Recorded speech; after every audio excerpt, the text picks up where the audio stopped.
my little dipole antenna here. And, so I literally have to have this in the window. Not happening in here. Your signal's getting out there.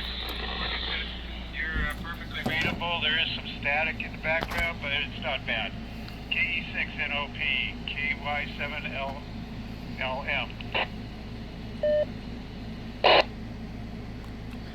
KK7LYM, thank you for the signal check. Don't really have much traffic here, so. And of course, on the other side of the mountain here, I'm in Clarkdale. So thanks for the signal check on 73 out. That would explain it. He's not from here. Very good. Glad to help you out. I hope I helped you out, and you have a great afternoon.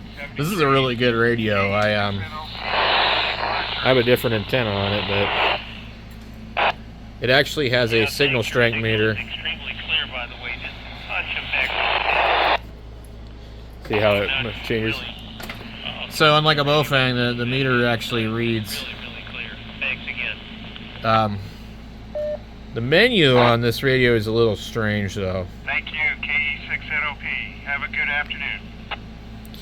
But seriously, now what's strange about it is it does fit on a Bofang charger, but it's not made by them. They're one-way streets, and that's somebody else, different repeater. Downtown, Well, it's almost 5 o'clock, so we got people on the radio. See if I can pick him up with the thing sitting there. Not quite that intersection. I'm on I-40 eastbound, 3-4 miles east of I-25. Starting, I think I'm just starting the beginning of a little gradual uphill pull all the way up to the top there.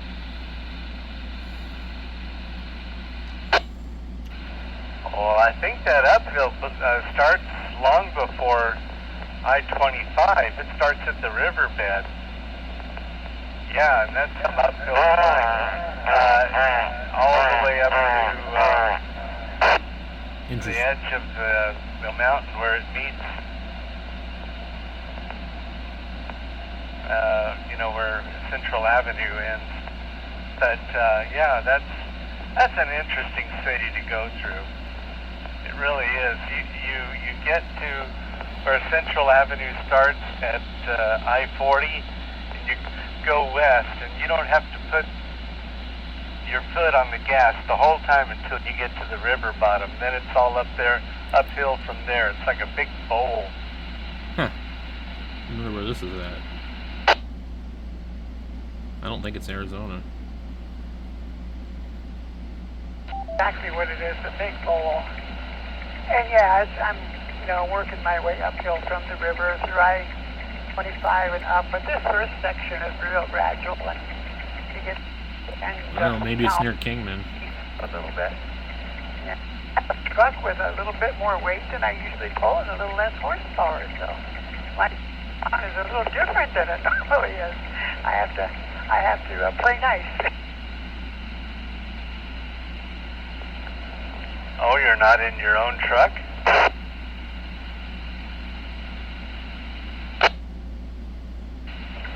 Well, this is my truck now. This Volvo has almost 100 horsepower less than what the Freightliner had. Well, that means you get better gas mileage.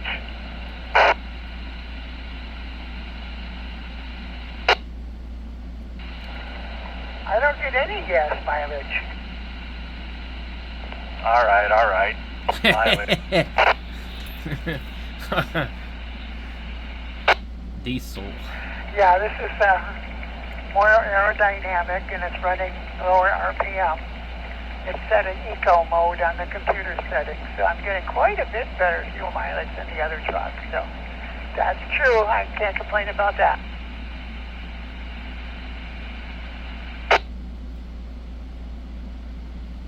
I always thought it would be fun to be a truck driver.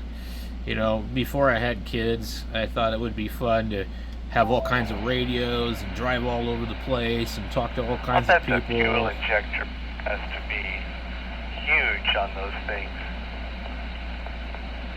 thinking about what it takes to,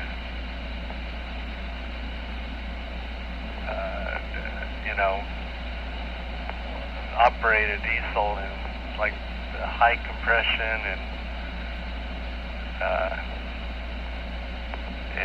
you have to have a beefy pump, I guess. But you would know all about that.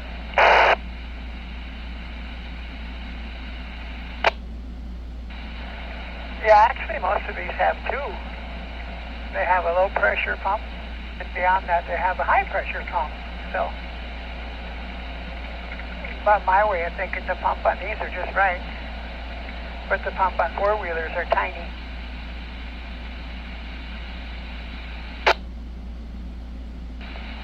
Yeah, and since fuel injection is mandated on every car, you have to have a pump. You can't just use gravity feed anymore into a carburetor.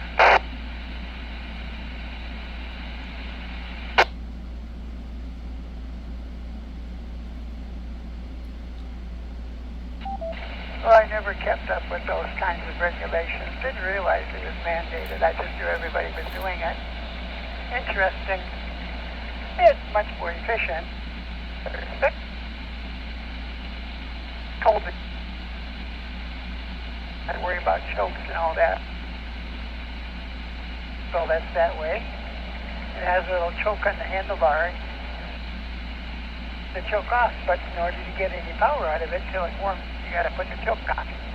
The little lever on the left handlebar. So that's an old motorcycle.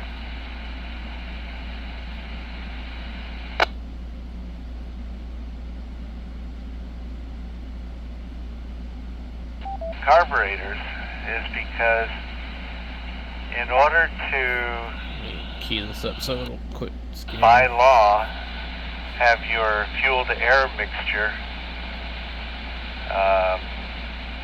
15 to 1, and it has to be verified in emissions, and in order to do that you have to have a catalytic converter. In order to have a catalytic converter, you need a computer to keep track of the log so they won't fine you if your emissions is off.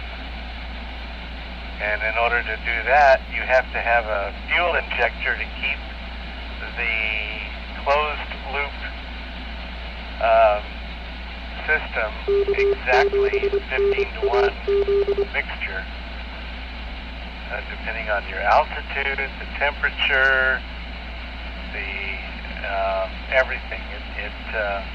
How much you're pressing on the accelerator. The computer knows exactly how much fuel to put in. And in order for that to happen, it has to be fuel injected.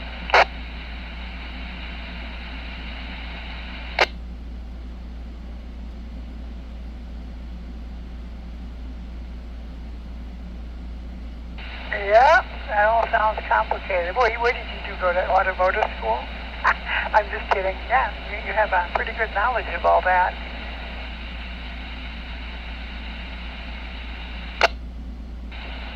I read a lot, Jay. If I don't know how something is or what's behind it, even nefarious, I have to look it up and learn. And 15 to 1 fuel ratio is what they're after, so that you won't make your car more efficient. I know that's counterintuitive, but that's the way it is. Read up sometime why they truly mandated lead in the gasoline, and then read how after mandated fuel injection they could take it out. It's a fascinating read.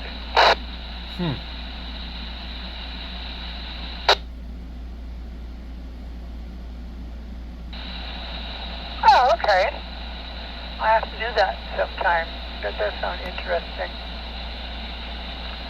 By the way, I'm kind of surprised. I'm almost halfway up the hill.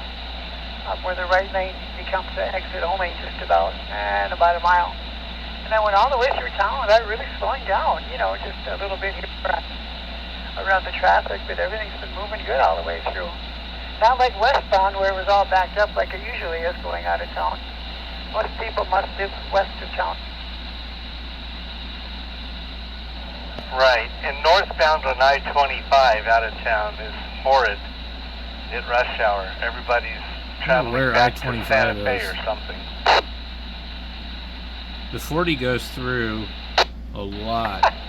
Speaking of that, it's a little bit different subject, but one of my favorite Netflix shows, traditional Breaking Bad. I mean, they could be in California on Link Repeater, they could be on New Mexico and the Link Repeater. The spin-off, Better Call Saul, was a premium.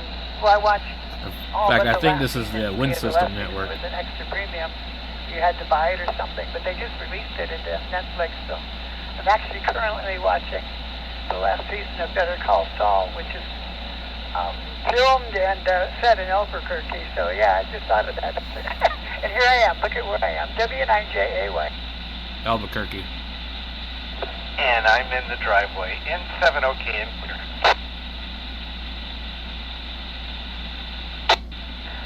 Have a good evening, John. Talk to you later. W9JAY. Cool. Most interesting conversation I've heard on Repeater in a while.